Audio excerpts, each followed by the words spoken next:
Bonjour à tous. Je suis Runa Yomotsuki, à la tête du comité des élections. Est-ce que vous avez déjà lu l'affiche? Comme il est écrit, je vais vous donner des informations très importantes. Alors écoutez bien. Je ne cherche pas de responsable. C'est faux! Tu m'accuses pour tout ce qui est arrivé. Mais tu devrais te regarder dans le miroir parce que toi, tu n'es qu'un sale lâche. T'as même pas le courage d'exprimer tes sentiments. Oh, pauvre petit chien. Rescurant. Adopte un Rescurant. Débarrasse-le de ses puces et soigne ses petits bobos. Brosse-le pour qu'il devienne tout beau et prends soin de lui jour après jour. Quel Rescurant vas-tu sauver aujourd'hui? Rescurant, adopte-les tous. Dans une véranda Vie et Véranda, votre jeu prend une nouvelle dimension. Vie et Véranda, plus d'espace pour vos rêves. Bonjour à tous et bienvenue dans Voilà la voix, le 5e épisode. Aujourd'hui, j'ai une invitée que je peux définir comme éclectique, animatrice radio, actrice, chanteuse, cascadeuse, voix off, comédienne de doublage et même joueuse de jugger. Elle va nous parler de toutes ses expériences en nous déroulant tout son parcours vraiment universel. Et je suis content de la recevoir aujourd'hui, elle rigole déjà, donc c'est cool, ça va être une bonne émission. Yael, comment vas-tu ? Salut Alexis, ça va très bien, merci de me recevoir.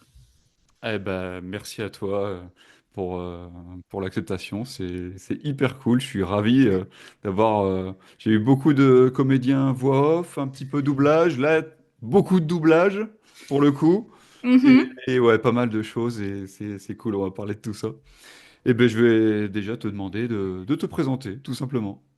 Ok, bah moi c'est Yael Labartino, j'ai 35 ans, je suis originaire de l'Isère et après avoir été beaucoup intéressée par le théâtre, la chorale quand j'étais ado, bizarrement j'ai pas voulu me lancer d'instinct vers une carrière de comédienne et faire un conservatoire, donc je n'ai pas suivi la voie classique.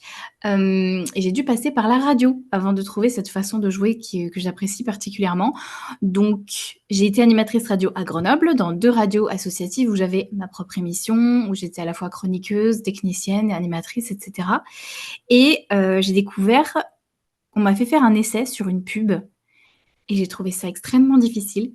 Et je me suis dit, ah mais oui, il y a un métier derrière ces voix qu'on entend, derrière les répondeurs téléphoniques, les pubs télé, le doublage, etc. Donc, j'ai pu faire un essai avant d'acheter une formation à distance. Et j'ai eu un coup de foudre absolu pour cette façon de jouer, de mettre avant l'heure les mots, de ce développement de l'imaginaire pour trouver son personnage et mettre un produit en avant. Et ça ne m'a pas quittée. Je me suis acharnée pendant 1 an et demi à maîtriser ce qu'est la comédie voix off. Et une fois que j'étais prête, j'ai envoyé des démos. Je me suis ensuite spécialisée en doublage également, donc plutôt actrice voix, effectivement. Mais ça a réveillé mon amour pour le jeu et que j'applique partout maintenant, effectivement, avec un peu de cascade où je m'initie. Et puis théâtre et caméra, tout simplement. Bon, tout simplement, c'est quand même pas mal de choses, hein. C'est beaucoup de travail, c'est vrai, mais ça vient d'une seule chose, c'est la passion pour jouer. Tout simplement. Exactement, c'est le maître mot, la passion. Ah oui, oui. Bah écoute, on va parler de ça petit à petit. J'ai vu que tu avais fait un bac L. Est-ce que déjà, quand tu étais dans les études, tu avais déjà l'envie de faire plein de choses? Ou tu voulais te mettre dans un domaine plus spécialisé? Quel était ton état d'esprit pendant tes études par rapport au côté artistique? Eh bien, après mon bac littéraire, j'ai tenté la fac dans les sciences du langage et ça ne m'a pas plu. J'ai tâtonné dans la vie active avant d'arriver vers la radio et de retourner à l'amour que j'avais pour l'acting, puisque j'en ai fait énormément du théâtre quand j'étais ado, au collège, au lycée. Mais il a fallu que je passe par cette voie décalée, puisque à part ça, c'est vrai que c'était déjà là. Il y avait vraiment un truc ancré. Quand je reviens en arrière, je me rappelle organiser des spectacles avec mes amis pour la famille, les parents et tous ceux qui étaient là. C'était créer des pièces de théâtre sur le pouce, à écrire quelque chose très vite. Une fois que j'ai commencé à avoir un téléphone, c'était commencer à filmer des espèces de sketchs humoristiques avec ma petite sœur et des amis. Donc ça vient pas de nulle part, c'est sûr. J'ai oublié alors de préciser que tu étais aussi réalisatrice, scénariste. En fait, non mais... Script, Ah, mais c'est incroyable! on touche à tout quand on adore ça. T'as commencé par la radio au départ, c'est ça? C'est ça. Je me trompe pas. Voilà. Tu as commencé par la radio. Comment t'es arrivé à la radio? Et j'ai vu que tu l'avais intégré en animant 2 émissions dans des radios Oui, associatives. Ouais, c'est ça. c'est ça. Comment t'es rentré à la radio? Peux-tu nous parler de ça et de cette Mhm. expérience? Oui, alors c'est marrant, j'ai juste vu l'annonce sur Pôle emploi et j'ai senti qu'il y avait un espèce d'appel. Il y avait un truc un peu particulier vu que j'étais dans la vie active après la fac et je me disais, mais je fais quoi de ma peau, quoi? Et j'ai vu cette annonce et je me suis dit, ça réveille quelque chose, c'est intéressant. Je suis allée à l'entretien, j'ai rencontré Farid Boulassel, exactement, de News FM à Grenoble.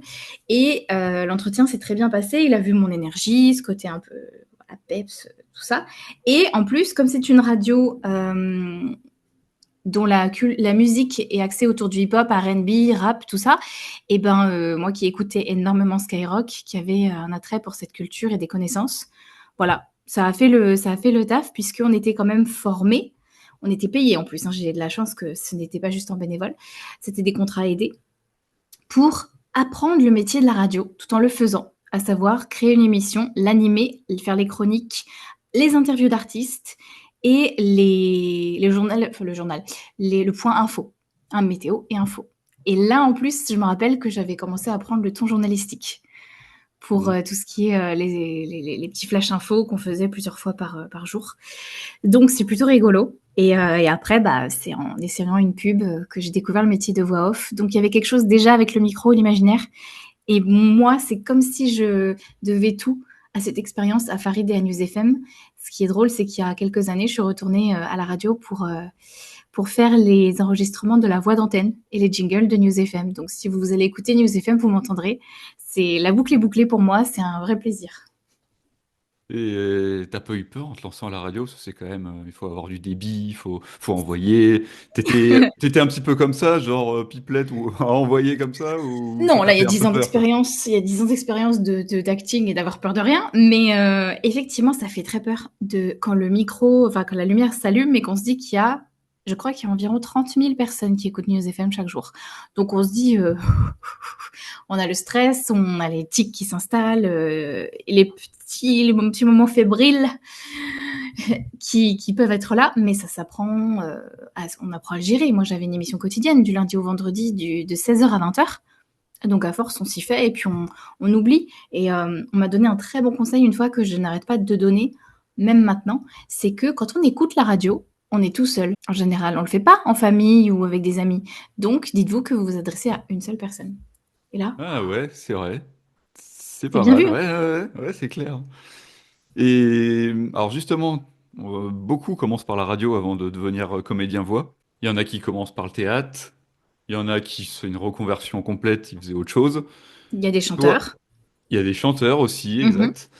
Toi, est-ce que tu penses qu'il faut vraiment passer par là, par la radio pour être performant et devenir comédien voix derrière? Quel est ton ressenti? Alors après, t'as eu ce parcours-là, donc c'est normal. Mais est-ce que pour toi, c'est quand même important de passer par là ou pas forcément? Qu'est-ce que ça t'a apporté, toi, en tout cas, de passer par la radio pour après ta carrière de voix off? Ce que ça m'a apporté, c'est d'avoir pas peur du micro, déjà, puisque nombreux sont les comédiens de théâtre qui arrivent pour se redoubler eux-mêmes dans quelque chose auquel ils ont participé ou pour apprendre le doublage, et le micro les paralyse. Moi, j'ai pu, heureusement, avec l'expérience, travailler cette appréhension. Euh, un bon comédien peut venir de n'importe où. Tant qu'il aime ça, tant il découvre qu'il aime donner des émotions et incarner des personnages, il peut l'apprendre de multiples manières et le parcours ne compte pas. Évidemment, si on veut faire du théâtre, c'est mieux de venir du théâtre. Il n'est pas nécessaire de faire du théâtre pour faire du doublage et en même temps, le théâtre, c'est des bases d'acting qui sont vraiment... de toute façon, faire du doublage, c'est C'est être ça? comédien. C'est être comédien. Mais prenez un coach. Prenez un prof particulier si vous n'avez pas envie d'être devant tout le monde ou l'impro, puisque quand vous faites du doublage, vous n'êtes pas sur une scène de théâtre. Les codes, les techniques ne sont pas les mêmes. Ce qui compte, c'est de savoir jouer la comédie et que vous soyez entièrement dédié à ça, puisque pour faire sa place, c'est tout ce qui vous fera tenir sur la longueur. D'aimer jouer ça. Après, la façon dont vous y arrivez, c'est beaucoup d'endurance, c'est beaucoup de travail. Mais je dirais que oui, c'est une base de savoir jouer. Et en général, c'est la case théâtre. Par contre, là où c'est un peu piégeux, c'est que le théâtre n'est pas du doublage. Le doublage n'est pas de la voix off. La voix off, le voice-over n'est pas vraiment de la voix off, mais pas du doublage non plus. Et quand on joue face caméra ou donc sur les planches, on n'a pas les mêmes appuis. C'est le même métier et en même temps, c'est pas le même. Donc, voyez ce qui vous plaît le plus et donnez-vous les moyens d'apprendre la technique que ça demande. C'est vrai que moi, tu vois, j'ai commencé par le théâtre avant de me lancer dans le micro. Et c'est vrai qu'au début, t'es perdu parce que, tu sais, au théâtre, t'as du monde, t'as une grande salle, tu vois. Et tu te retrouves à devoir faire du jeu d'acteur, en fait. Mais derrière un micro, entouré de mousse, tu sais, t'es là, tu te dis, mais c'est comment je fais? C'est pas les mêmes Ouais. appuis. Au théâtre, on doit porter pour qu'on nous entende à 30 sièges devant. En doublage, ça se trouve, c'est une scène où il va falloir être beaucoup très intime et du coup, je suis presque chuchotée. Mais il faut savoir jouer la comédie. Donc oui, théâtre, peut-être que c'est un indispensable. Par contre, si vous dites que vous avez un attrait pour le micro et cette façon de jouer et que vous êtes juste chanteur, ne vous dites pas parce que j'ai pas fait de théâtre, j'y arriverai pas. Ça va vous demander énormément de travail de comédien à faire. Moi, j'ai bossé avec toutes les techniques du micro pour réapprendre à jouer, parce que j'ai toujours fait beaucoup de théâtre pour le coup. Mais tout est possible. Vraiment, le syndrome de l'imposteur, pour moi, ça n'existe pas. Dégagez-moi ça très vite. Ah, il y en a beaucoup qui en parlent, c'est vrai. C'est fou. Et moi, je pense qu'il y a que les meilleurs qui l'ont. Donc, parce qu'ils ont cette façon tellement pure de vouloir juste jouer, incarner, que le côté c'est un métier. Ils se disent, bah, moi je veux juste jouer, alors est-ce que je suis un imposteur Légitime. Mm. légitime de... Non, et c'est ça, c'est le fond de ce métier, c'est que ça s'appelle jouer, et donc on incarne. Et après, ce qu'on donne, effectivement, c'est sur des supports audiovisuels, c'est sur scène et tout, mais ça part de là. Et c'est vrai qu'après, quand on commence par la radio, bon, on est déjà, comme je te disais, pour le théâtre, où tu es dans une grande pièce, après tu es dans une petite pièce. Pour moi, la radio, tu es déjà un petit peu enfermé et que tu joues quelque part, en fait, quand tu fais l'animateur aussi. Oui. N'importe ce que tu fais à la radio, tu vois, tu joues aussi. Et après, bah, c'est peut-être plus facile de passer derrière un micro pour du voice-over, etc., parce que tu es déjà un petit peu dans l'univers et dans l'environnement, quoi. Effectivement. Le plus dur, c'est de garder le naturel. En fait, pour un comédien de théâtre, d'être derrière le micro, ce qui est dur, c'est ouais, de garder ce naturel. Parce que il se dit, bah c'est bon, quand il y a du monde, ça me porte, etc. Mais là, il y a personne. Je parle derrière un micro. Enfin, non, mais c'est intéressant ce que tu dis. Les appuis ne sont pas les mêmes, mais tu as raison. Si on n'a pas peur du micro et qu'on est habitué à un univers ouaté, c'est déjà un peu plus facile. Mais par contre, si on n'est pas comédien, bah, il va falloir apprendre l'acting. Donc, on prend les, hum, les qualités, enfin, ce qu'on a déjà, ce qu'on maîtrise déjà, et on fait avec le reste, et vice-versa. Mais il y a aussi des très bonnes voix off, tu vois, qui n'ont jamais fait de théâtre, jamais fait de radio, qui ont appris, voilà, sur le Qui ont tas, appris, les codes, etc. Et ça fonctionne, quoi. Donc, mais bien sûr. tout parcours est intéressant, et puis c'est pas parce qu'on n'a pas fait quelque chose que on va pas y arriver. Voilà, c'est du travail, quoi. Exactement. Du travail et surtout de la passion, parce que c'est ça qui vous fera Ouais. travailler. Eh ben, on va en parler du doublage. En Mhm. 2014, tu as commencé une formation dans les fondamentaux du doublage à l'école de la voix à Lyon. Mais entre 2014 et 2022, du coup, alors déjà, on va commencer par parler de l'école de la voix. Qu'est-ce que ça t'a apporté d'être passé là-bas? Et après, comment ça t'a ouvert des portes ensuite pour avoir des projets? Bien sûr. Alors, l'école de la voix, avec la formation Les fondamentaux du doublage. Donc, j'étais déjà apprentie, enfin, bébé voix off, on va dire presque prête à travailler. Et je me suis dit, tant qu'à apprendre plein de choses, autant y mettre le doublage. Comme ça, je vais pas perdre mes repères en voix off pendant que j'apprends le doublage. Je vais tout mélanger et je me débrouillerai ensemble. Et surtout, ça paraissait extrêmement amusant. Faire de la voix institutionnelle et doublage à faire des voix de créatures et d'enfants et tout, ça paraissait très fun. Donc, c'est l'AFDAS qui m'a financé cette formation. J'avais fait assez de cachets. Et j'ai appris avec Nathalie Holmes et Caroline Heller, pour ceux qui et celles qui les connaîtraient. Et le principe était d'apprendre les rudiments, la lecture en triangle, la lecture de la bande rythmo qui défile, prendre un personnage, l'incarner, voilà, s'y faire avec ce jeu très particulier, regarder ce qui se passe à l'image. Et c'était sur une grosse semaine, je crois. Non, c'était une semaine, c'était pas 10 Une jours. semaine, ouais. Une semaine. Et à la suite de ça, eh ben, j'ai continué de venir à ce studio pour assister, puisque c'est ça se déroule comme ça, hein. On assiste pour voir comment se déroule une séance de doublage, comment travaillent les autres. On apprend énormément quand on les voit faire.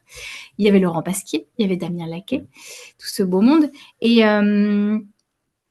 ensuite, on a la chance de faire un essai, puis 2, et puis on nous appelle pour des ambiances, quand on est plusieurs derrière le micro pour créer une ambiance commissariat ou une ruelle ou un lycée. Et ensuite, on nous appelle pour des plus petits rôles, et puis des seconds, et puis des premiers. Et voilà, c'est boule de neige. Et c'était quoi tes premiers projets en ambiance? Tu te rappelles? C'était sur un animé qui s'appelle Steins Gate, de mémoire. Ça m'a D'accord. marqué, parce qu'il y avait Mark Willem aussi dedans que j'adore. Et les autres, je ne me rappelle plus. C'est toujours des tout petits trucs par-ci par-là, une petite fille qui passe. Mais celui-là, il m'a marqué, ouais. Toutes Donc, premières ambiances. donc après, tu as été appelé, j'imagine que tu as fait des démos, tu as prospecté, tu as fait tout ce travail-là. Oui. Et petit à petit, ça t'est venu à avoir des projets de doublage essentiellement? On nous fait confiance. On essaye de récupérer les extraits du mieux qu'on peut parce qu'ils nous envoient pas toujours les épisodes dans lesquels on apparaît pour faire des démos qu'on envoie partout. Moi, j'en ai envoyé à Lyon, à Paris, à Montpellier, partout. Et le plus important pour moi, c'était de ne pas perdre la main. Donc, je me suis déplacée. Je vivais à Grenoble à l'époque encore. Le plus important, c'était de ne pas perdre cette façon de jouer, cette spontanéité. Donc, j'allais prendre des coachings de 3 heures par-ci en groupe ou particulier par-là pour continuer à rester sur la brèche, hein. Et c'est comme ça qu'on se fait découvrir quelque part. Non seulement on progresse, mais on nous voit au moment T derrière la barre. Et c'est comme ça qu'on fait nos contacts, qu'on nous fait confiance, qu'on nous propose des rôles. Après, c'est vraiment les mêmes studios qui me rappellent, hein. Il faut toujours, même maintenant, il faut toujours reprendre ce qu'on a fait et puis l'envoyer là, parce que si je l'ai fait ici, le studio de là-bas, il ne saura pas que je l'ai fait, donc je l'envoie. Et ça ne s'arrête pas, par contre. Ouais, quasiment 8 ans. Ça, on va parler après de l'école buissonnière pour le jeu face caméra. Mais pendant 10 ans, essentiellement, tu n'as fait que ça ou tu as fait d'autres choses? Non, j'ai fait que de la voix, hein. Ouais. J'étais vraiment matrixée de la voix off et du doublage. Je me suis entièrement consacrée à progresser et à en vivre à tout prix. Ouais, tu gagnais ta vie très vite? J'ai été, De alors formation? je collectionnais les cachets, puis à un moment, ma conseillère m'a dit: «Vous avez suffisamment de cachets pour être intermittente», donc oh, ça fait plaisir, mais ça fait que 3 ans que Ouais. je vis que de ça. À côté, j'avais, des boulots alimentaires et ça suffisait pour me faire vivre. Mais oui, ça fait que 3 ans sur 10 ans que je suis intermittente, parce que je fais que de la voix. Depuis, je me suis diversifiée un peu plus et ça devrait déboucher sur d'autres choses, mais c'est Que- possible en tout cas. Comment ça s'est passé ce rythme avec ton boulot alimentaire, le travail à côté? T'avais un home studio, non? J'ai essayé pendant un temps, ça m'a pas plu, donc j'ai vite arrêté l'entreprise, la micro-entreprise. Je préférais me déplacer. J'avais un boulot à la radio le matin et l'après-midi. Je travaillais soit sur ma formation voix off, soit je me déplaçais, j'essayais de caler des castings et tout ça l'après-midi sur Lyon, puisqu'à Grenoble, il n'y avait rien. Et c'était difficile parce que quand on doit refuser un cachet parce qu'on travaille, ça brise un peu le cœur. Donc, à force d'avoir des économies, à l'époque, j'étais en couple avec quelqu'un qui était en CDI. Le loyer était dérisoire. Je me suis permise de tout lâcher pour m'y consacrer et ça a payé. C'est un bon message pour Margot Rinaldi, parce que tu vois, pendant plusieurs années, t'as un petit peu, voilà, fait des boulots alimentaires, la radio, etc., le doublage. Un petit Ça paye. message, voilà, pour dire que faut pas qu'elle lâche. Lâche pas, Margot. Jamais. Mais elle lâchera pas, Margot, je la connais. C'est bien. Voilà, ça viendra. Franchement, t'es talentueuse, pas de souci. Mais bien sûr que talentueuse. Les escales buissonnières en Mhm. 2022. Alors, déjà, pourquoi le jeu face caméra, t'as voulu, enfin, peut-être que tu en faisais avant, mais là, t'as voulu t'expérimenter. Mhm. T'as voulu, voilà, donner encore une autre facette de ton jeu, de gagner en polyvalence, sûrement. Il y a tout ça. Pourquoi tout ça? Ouais, pour tout. Il y a de tout ça. Quand on joue derrière le micro, en voix off, ça donne un avant-goût, mais en doublage, on lâche la technique et on est dans le jeu pur. Ça m'a réveillé cette envie de jouer avec mon image à nouveau. Donc, pourquoi pas la caméra, vu que j'avais déjà fait du théâtre. Et j'ai travaillé donc pendant, là c'était bien 10 jours, bien 15 jours, à Lyon, avec avec un acteur de Kaamelott qui nous a, la première semaine, nous drivait sur le jeu. Et la semaine suivante, on était avec un réalisateur, David Ferrier, si j'espère que j'écorche pas son nom, un amour aussi, qui lui nous donnait les soucis techniques, on va dire. Là, attention, la caméra va se mettre là, vous pouvez pas faire de regard caméra. Ici, il va y avoir un travelling, le gaffeur. Voilà, les contraintes techniques, c'est le mot que je cherchais. Et moi, je me suis éclatée. Parce que ce qui est bien, c'est que quand on maîtrise le doublage, on a juste à baisser un petit peu le potard niveau, puisque quand on n'a que la voix, on est obligé d'en faire plus. Si là, on en fait un peu moins, et qu'on joue, qu'on part de soi en étant plus naturel, puisque la caméra capte le moindre mouvement, ça j'ai appris que j'étais très expressive à cause du doublage et que ça se voyait trop, il suffisait de baisser l'intensité, et j'étais juste. Donc en fait, je me suis éclatée. Ça reste de l'acting. Ça fait bizarre de passer du théâtre à la caméra. Parce que tu te dis que tu as tellement de mouvements amples qui sont limite inutiles quand tu fais du jeu face caméra. C'est C'est fou. incroyable. Puis même derrière le micro, on va faire voilà, des mouvements. Oui, Euh, pour faire vivre ouais, un personnage ouais, d'animé, de c'est ça. cartoon, mais si on est au théâtre, il faudrait projeter plus, mais peut-être aller plus droit au but sur le mouvement. Et caméra, c'est impossible, on aurait l'air d'un clown. Donc, c'est le même métier, mais c'est pas les mêmes contraintes auxquelles il faut Hmm. s'adapter. C'est assez fascinant quand même, pouvoir jongler avec Les, tout ça. les escales buissonnières, c'est à Lyon. C'est à Lyon. Pareil, des bons souvenirs, des anecdotes Très peut-être. bon. Les anecdotes, ce qui est drôle, c'est que j'ai rencontré des comédiens incroyables là-bas. Et je me suis fait une amie je viens de le voir à la cinquantaine d'années. Elle les fait pas du tout, elle est magnifique. Et elle partage parfois des anecdotes de sa carrière. Elle a eu 1000 vies et elle est apparue, je ne le savais pas, dans le clip Around the World de Daft Punk. On la voit danser. Ah ouais? Ah ouais. Et je me dis, mais en fait, t'es encore plus cool que je le pensais, quoi. Et j'ai rencontré un acteur qui est devenu un ami maintenant. Et je l'ai rencontré là-bas. Et 2 semaines avant, je venais de le voir dans Plus belle la vie. Super. Donc, je me Hmm. suis dit, ta tête me dit quelque chose. Je dis, oui, bah, si tu regardes ça, j'étais là. Ah, d'accord. Énorme. Ça, c'est pour les anecdotes. C'est Georges et Rachel, respectivement. Je leur fais un bisou aussi, parce que si je vois la vidéo. Mais ce sera ça, les anecdotes. Après, ce qui est très cool, c'est de bosser avec les acteurs de Kaamelott. Celui qui nous a coaché en acting, c'était Loïc, je ne sais plus son nom de famille, mais il joue Vennec dans Kaamelott. Hmm. Et maintenant, qui gère les escales buissonnières, c'est l'acteur qui fait Bohort, Nicolas Ok. Gavin.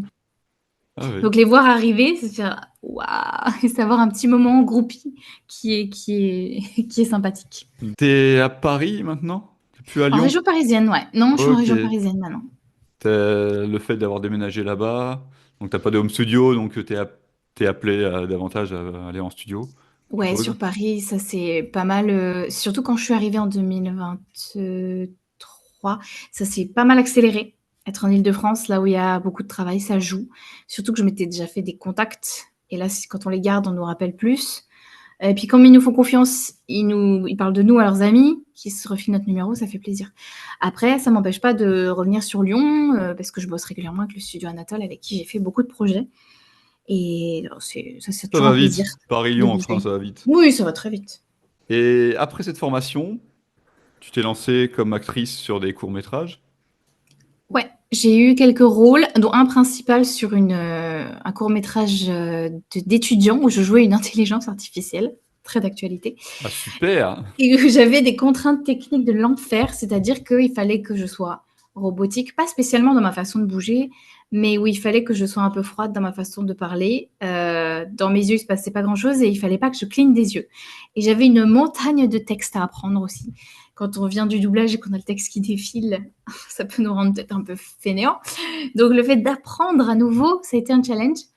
Après, on a tous des techniques qu'on préfère pour apprendre, donc le texte finit par rentrer. Hein. Mais c'était vraiment chouette. L'équipe était très très professionnelle. Ils apprenaient, mais ils avaient des réflexes de dingue. Ils se sont éclatés sur la technique. Ils avaient des caméras particulières où elle était au milieu d'une table et elle faisait un 360 pour un plan particulier. Donc nous, on le savait, il fallait faire gaffe à pas la regarder, mais c'est un super souvenir. Ouais, ils nous ont traités comme des princes et princesses vu que c'était bénévole. C'était très chouette. Donc c'était un peu ça, ma première expérience à nouveau face caméra, avec un premier rôle en plus. Donc, Et un peu de figuration aussi, figuration silhouette, figuration dans le film BDE de Michael de Youn. Michael Youn, tout à Oui. fait. Et où j'ai rencontré Margot d'ailleurs. Ok, ok. C'est sur la figuration de ce film. Je sais plus comment, j'ai vu qu'on était sur le même, qu'on allait au même endroit. Vraiment, je me rappelle plus, peut-être qu'elle pourra nous rafraîchir la mémoire. Mais je lui ai dit, bah moi, je me suis pris un Airbnb, si tu veux, il y a un deuxième lit, viens quoi. C'était sur On- Lyon, le tournage? Non, c'était à Val Thorens, si je ne dis pas Ah, de bêtises. ok. Donc la montagne, Mm. il fallait, on y est allé en train et en bus, on a fait le trajet ensemble. On a partagé un appart et on s'est liés d'amitié. Je lui ai fait découvrir la série Friends. Il y avait plein de choses qu'elle connaissait Non, pas. Margot, Je te tu connaissais ju- pas Friends? Mais quel bonheur quelque part Elle est plus jeune que de nous. redécouvrir. Bah oui, mais de redécouvrir. Nous, on donnerait n'importe quoi pour redécouvrir cette série avec des yeux nouveaux. Donc, super souvenir. Et le tournage était génial. Enfin, on a eu un peu froid, mais ils nous ont vraiment super bien traités aussi.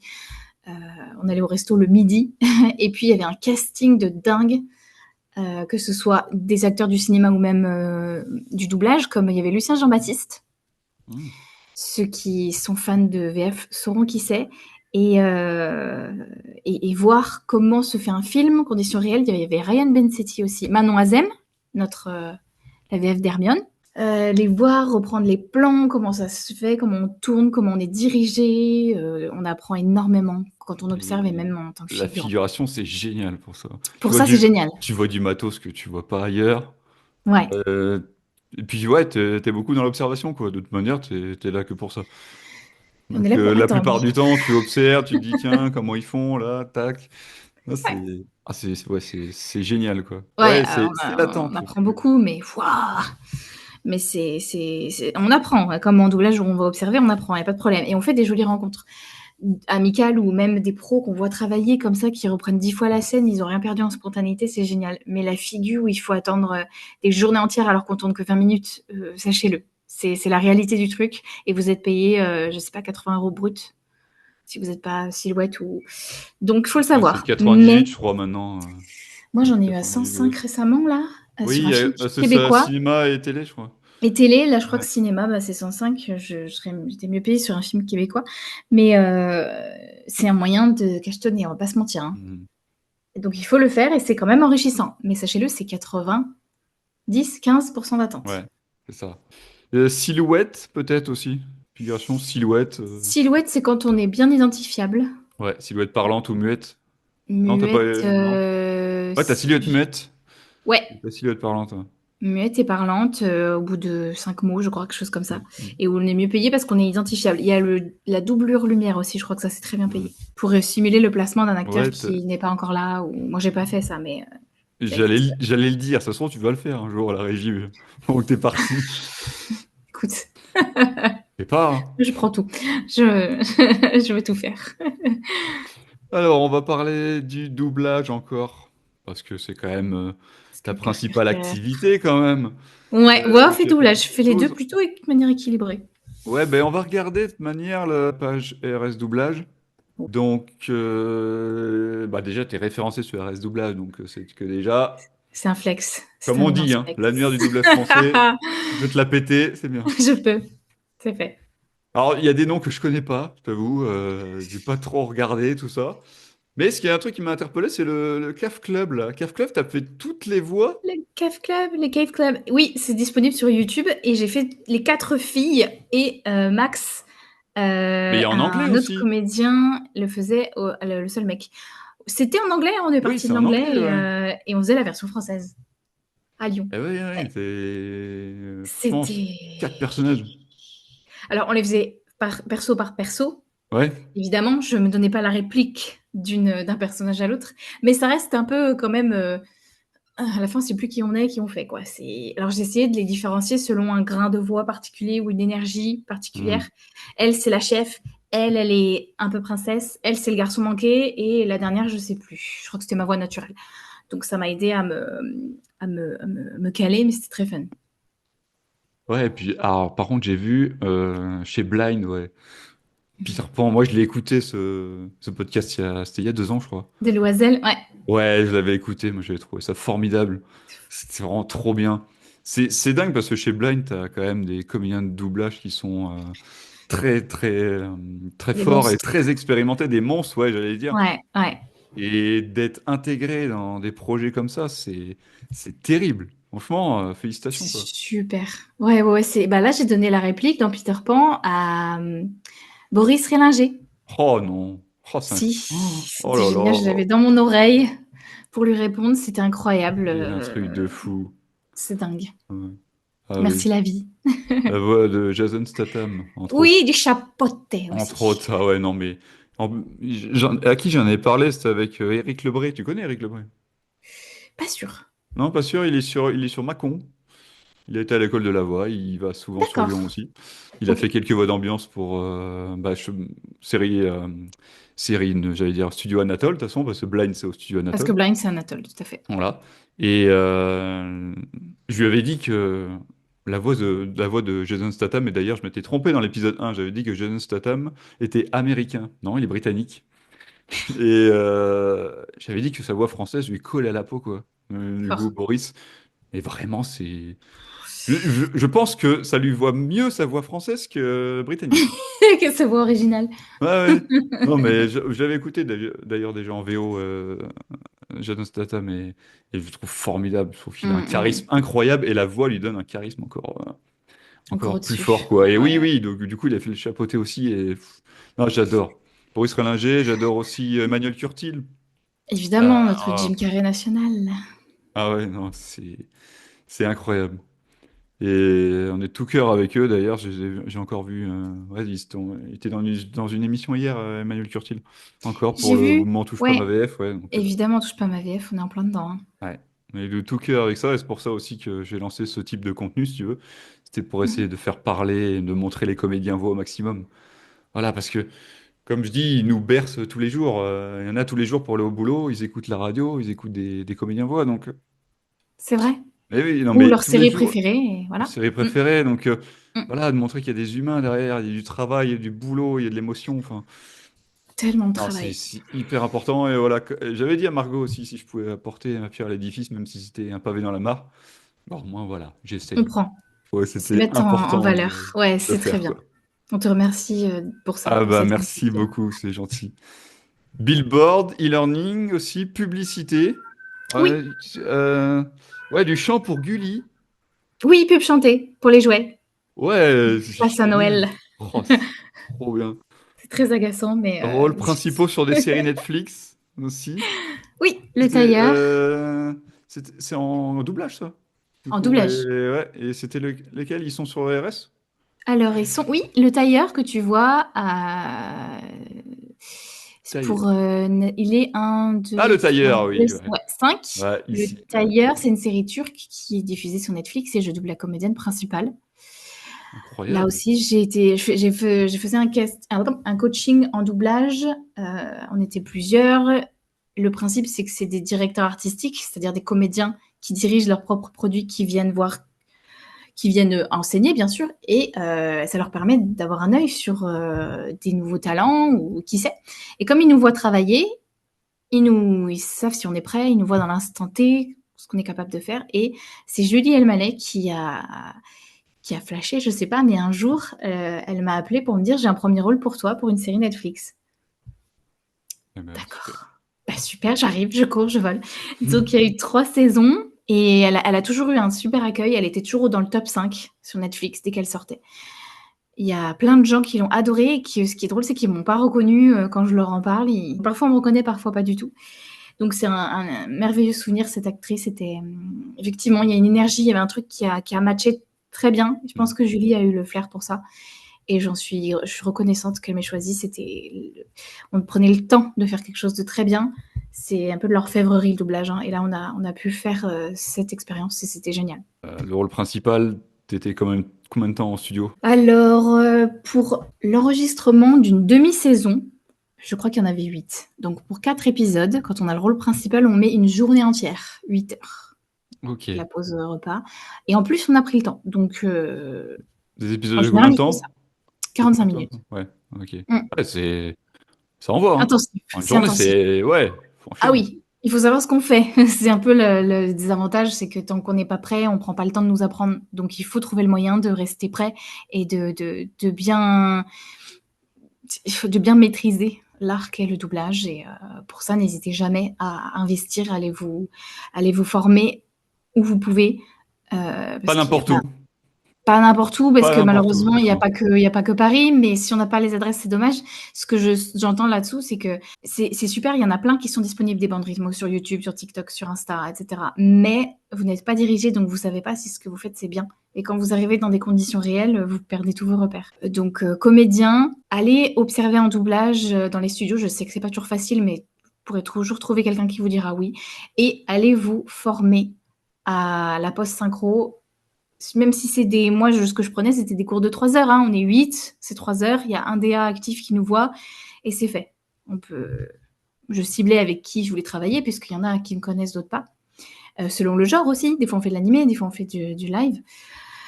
C'est très important que vous soyez toujours prêt quoi qu'il arrive. Ce sera partagé. Super. Oui, je voulais parler aussi de... Ouais, il y avait voice-over, publicité, du billboard aussi. Billboard, c'est pas facile, hein. Le billboard, oui, c'est de France la Télé. Ouais. pub et c'est quelque chose qui était très doux sur. Oui, ça passait avant les émissions de cuisine sur France 2, je crois, et Ok. c'est toujours diffusé normalement. Je l'ai entendu il y a un mois à la télé. Euh, Ah bah tu touches des royalties. Fait à Lyon. Ouais, ouais, parce que tous les Ouais. ans, c'est renouvelé tous les ans les pubs télé. Donc, s'ils veulent continuer à utiliser ma voix, ils sont obligés effectivement, de me verser de l'argent. Mais là, les vergers, c'était très chouette. Ça nous a pris un gros temps sur une séance pour le faire. Et après, je revenais juste pour changer quelques mots, puisqu'ils mettaient le truc à jour. Ah. Et c'est un très bon souvenir. L'équipe de com de l'agence était super. C'est un des studios lyonnais aussi qui m'a casté et dirigé là-dessus. C'est super souvenir. La pub, c'est Mais très fun à faire. tu changeais quelques mots, c'est-à-dire que ouais, tu refaisais pas les phrases, donc tu arrivais à trouver Non. la même intention Ouais. directe. Ouais. Ouais, en 20 minutes, c'était plié parce qu'on me remettait ce que j'avais déjà fait. Donc, je me remettais dans le rythme, dans le personnage. Et ensuite, on changeait un mot, puisque là, on parle des vergers. La pub originale, c'était sur les abricots, je crois. Et là, on passait aux nectarines. Et il fallait enregistrer. Donc, je revenais, je refaisais la phrase entièrement. Et ensuite, c'est la magie du mixage pour avoir un ton très uniforme, qu'on évoque du feu. Ah, parce que c'est le danger, ça, et c'est pour ça qu'il faut se former et puis il faut perfectionner ce métier. Parce qu'on est beaucoup appelé aussi pour des mots à changer, etc. Et c'est dur de revenir dans le bon ton.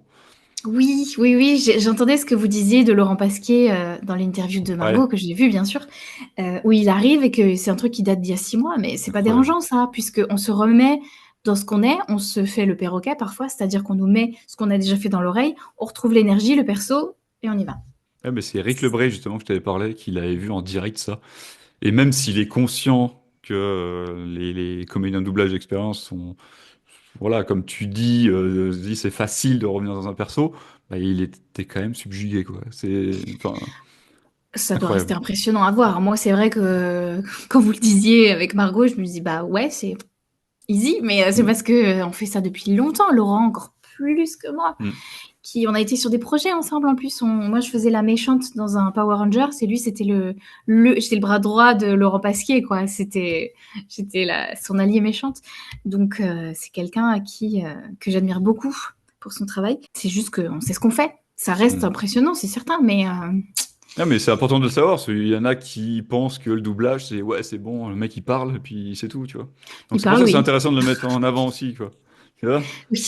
Oh, Ceux comme qui c'est savent pas, tu difficile. vois, ceux qui sont extérieurs au truc, ils se disent que bon, c'est bon, il parle juste, quoi. Oui, c'est du karaoké, pas du tout, Mm. pas du tout, pas du tout. C'est incarner ce qui se passe alors que ça a déjà été fait, et donc il faut pas le trahir, et il faut être juste, il faut être dans l'œil, il faut pouvoir tout sortir instantanément alors qu'on a vu la boucle une fois, donc on a Ouais. eu quoi, 1 minute et demie pour se préparer, alors que sur le tournage, ils ont eu 6 mois.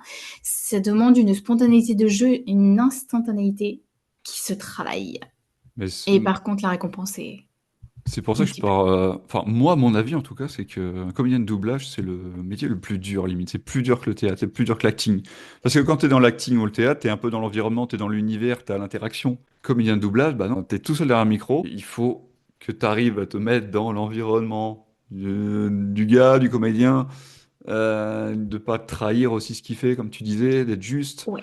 Oui, Et t'es pas oui. dans le truc, tu vois. Alors que quand t'es acteur, bah voilà, On t'es est là un dedans. peu. T'as le costume, c'est bête.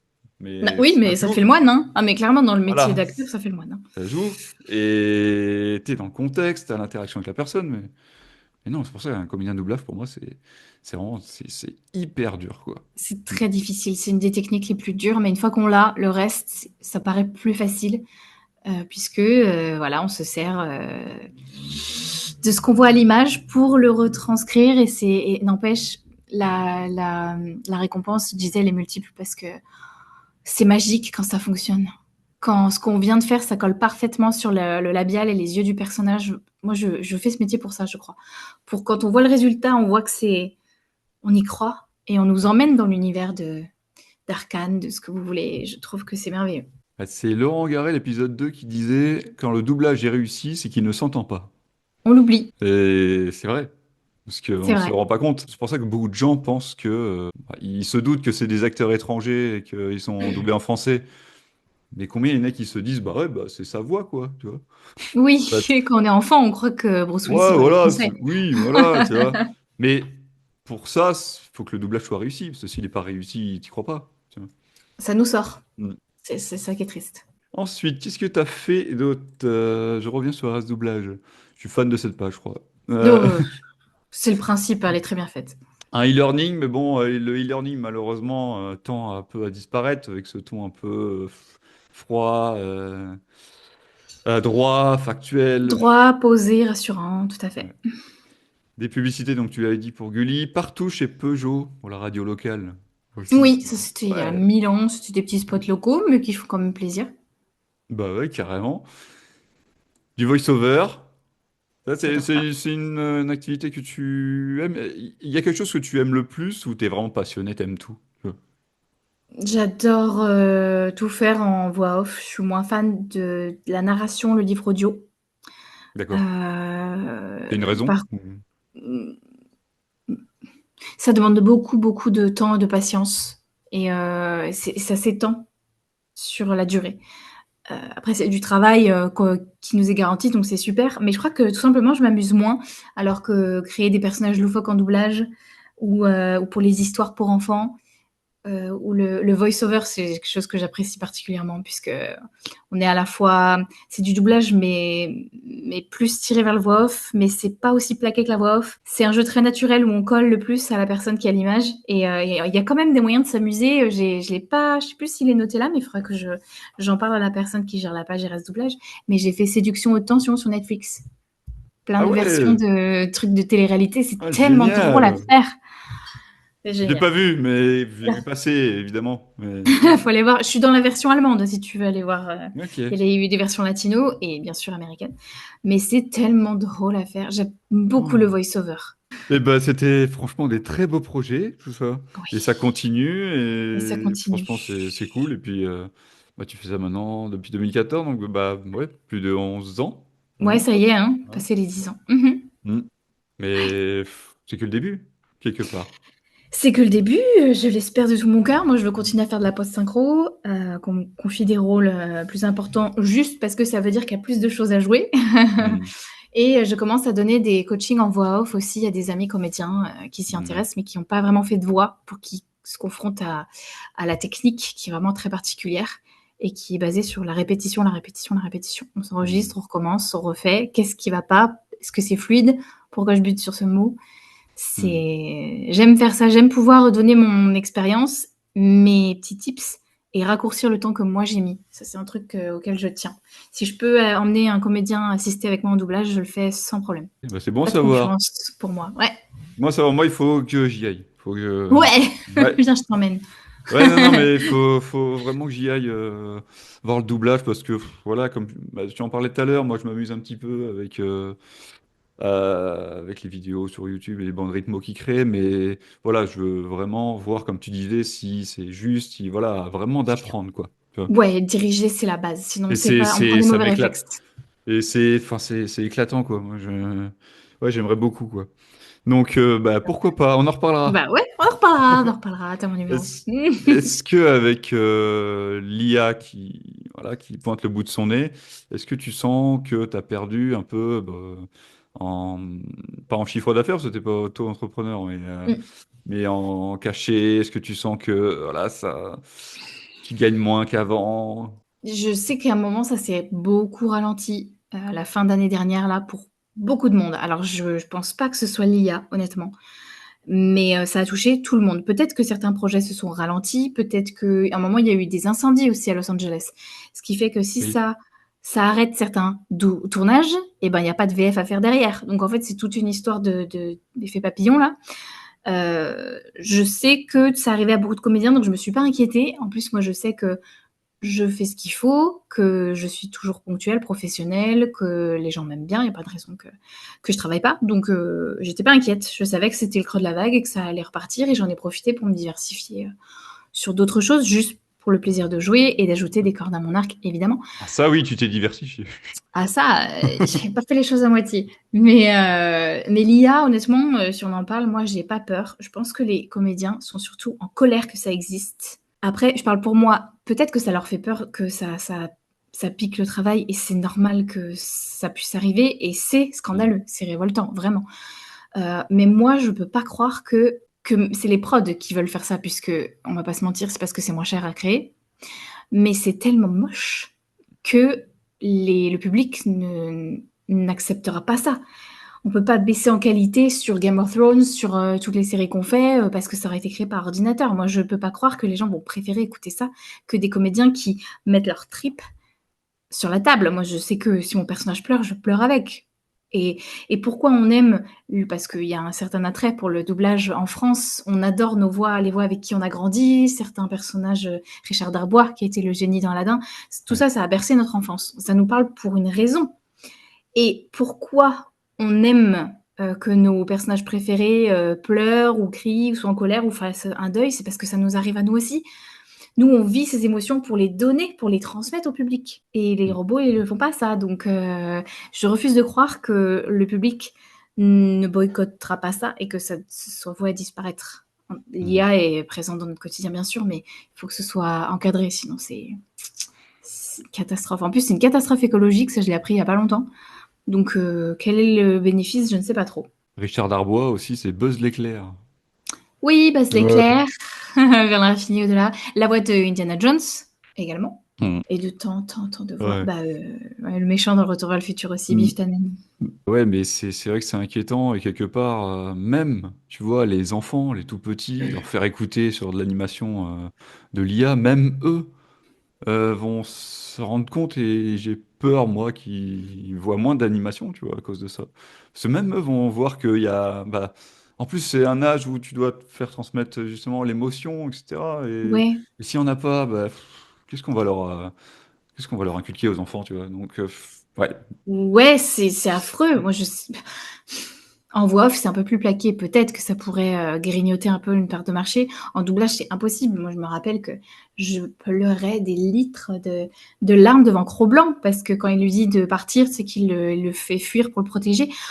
Mais c'est trop beau ça, et c'est un humain qui s'est mis à fond derrière le micro, et ça, si l'enfant ne l'a pas, c'est vraiment dommage. Peut-être même que ça, je vais peut-être loin, mais peut-être même que ça va faire des personnes plus verrouillées au niveau des sentiments, s'ils n'entendent pas leur personnage préféré pleurer, crier, je sais pas à quel point ça peut avoir un impact sur nous. Mais c'est triste dans tous les cas. Et surtout qu'on ne saura pas quoi ressentir. Des fois, on va avoir un enfant qui va être plongé là-dedans, ça se trouve, il va se dire, tiens, qu'est-ce que je ressens là? Je pleure. Il va se dire, mais c'est quoi en fait? Il saura même pas que c'est de la tristesse, tu vois. Et il va On sait pas. assimiler ça à autre chose. Ça nous déshumanise Ouais. quoi qu'il arrive, et ça, c'est dangereux à dans tous les sens du terme. Bon. Il faut vivre avec son temps, il faut juste qu'on s'en serve comme des outils de... Oui, écris un article à ma place et je te corrige, et voilà, mais pour qu'on puisse se consacrer à autre chose. Mais de là à piquer l'art dans ce qui fait de nous des humains, Margot c'est disait dommage. justement que, justement, si l'IA avance comme ça, ben, qu'on s'en serve pour créer plus, en fait. Oui, Pour beaucoup plus créer, pour faire beaucoup plus de choses. C'est un outil qui, voilà, qu'il faut développer, mais pour ça, pas pour casser le truc, quoi. Vraiment. Donc, c'est ça. Que ça nous serve, exactement. À hmm, notre service et pas notre pire ennemi. C'est hmm. dommage. Il y a des gens qui veulent créer, tu vois, des choses et c'est d'avoir des outils comme ça, c'est peut-être bien pour eux aussi, pour voilà, qui ça leur donne des indications et qu'ils fassent des choses, tu vois. Mais oula, qu'est-ce qu'on entend? L'ambulance. Là où je vis, les ambulances, on dirait des camions de pompiers américains. C'est très drôle. Désolée pour l'interférence. La formation de cascadeuse en 2024, mais Ah ah, elle fait elle fait tout, tout. c'est incroyable. Elle fait tout parce qu'elle est très sportive et qu'elle s'est dit comment allier sport et acting. Et ça valait le coup d'essayer. Donc, Pourquoi cet formation. univers, ouais? Pourquoi cet univers Ouais, financé par l'AFDAS, allier sport et acting, ça valait le coup d'essayer. C'était sur 10 jours en août dernier. J'ai pu donc tester, parce que c'est une initiation, c'est pas du tout formation, il faut faire leur école. Le cursus est de 2 ans pour être formé, enfin pour se dire cascadeur. Donc on a touché à tout, le saut en hauteur, le parcours, le combat scénique, toutes les scènes de bagarre, il faut apprendre le geste pour que ça fasse, que devant la caméra, voilà, on voit pas qu'on se prend le coup de poing. Et du coup, moi, c'est ce que j'ai préféré le plus, puisque il faut faire semblant de prendre une balle ou un coup de poing et donc être déséquilibré le temps que l'autre il vienne nous attraper par le... J'ai surkiffé. faire 2 ans la formation cascadeuse. La formation de 2 ans et en plus, il y Ah a une liste ouais. d'attente Aïe, aïe, aïe. qui choisit sur le volet. Il suffit que tu fasses autre chose derrière, c'est dur, Eh quoi. oui. T'as fait l'initiation, t'as eu l'occasion de pouvoir le perfectionner ou... De voir si ça me plaisait. Moi, je pense que j'aurais envie de continuer le combat scénique, puisque le saut en hauteur, moi qui avais le vertige, ça a été un dépassement de moi-même, ce qui est toujours bon à apprendre. Le feu n'était pas spécialement ce que j'ai préféré. Le parcours, oui, parce que j'aime beaucoup bouger, tout simplement. C'est une corde de plus à mon arc sur le fait que je sais comment ça fonctionne. Il n'y a pas besoin de maîtriser des chorés ni rien, mais juste de savoir que il faut toujours regarder le partenaire pour voir si il est OK pour te mettre une patate pour que tu puisses faire semblant de la prendre. Ça se maintient, mais les cours sont un peu loin de là où je vis, donc on verra plus tard. Après, c'est comme le fait que je monte à cheval et que j'essaye de pas perdre ça, puisque si... et comme le jugger est une histoire d'escrime, je me dis que si je sais à la fois me battre, simuler des combats à l'épée et monter à cheval, s'il y a un truc Robin des Bois qui se monte, j'aurai mes chances. C'est toujours sur le... toujours prête et bien maintenir tout ce que je sais faire pour le mettre sur mon CV et être choisie pour ça. Je fais un peu de boxing et de pole dance aussi. Pole dance, j'en fais depuis 10 ans. Mais pareil, c'est ce qui m'a valu ce profil un peu éclectique, c'est carrément le mot, d'être choisie pour faire partie d'une agence de mannequin commercial aussi. Si jamais ils ont besoin de quelqu'un qui fait du pole dance dans une pub, j'ai toutes mes chances. Donc, c'est ça, Ok. être comédien. C'est tout se diversifier. Enfin, pas sur tout. Je pense qu'il faut pas savoir tout faire un petit peu, Pas s'éparpiller non mais, plus. Ok. mais quel est le mot que je Diversifier. cherche Se diversifier. de se détacher du Ouais. lot. Parce que je Ok. maîtrise la boxe et le pole dance, ça pourrait être un plus. En plus, j'ai appris à chanter pour ça aussi.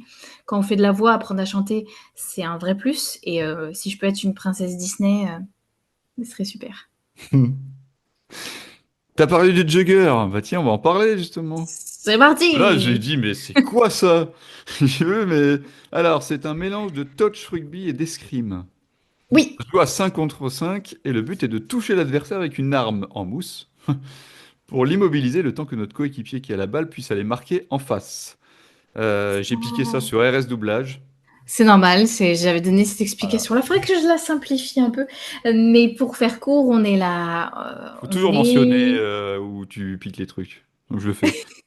C'était de moi, hein, évidemment. Je Ouais. l'explique à Reynald qui gère la page RS Doublage.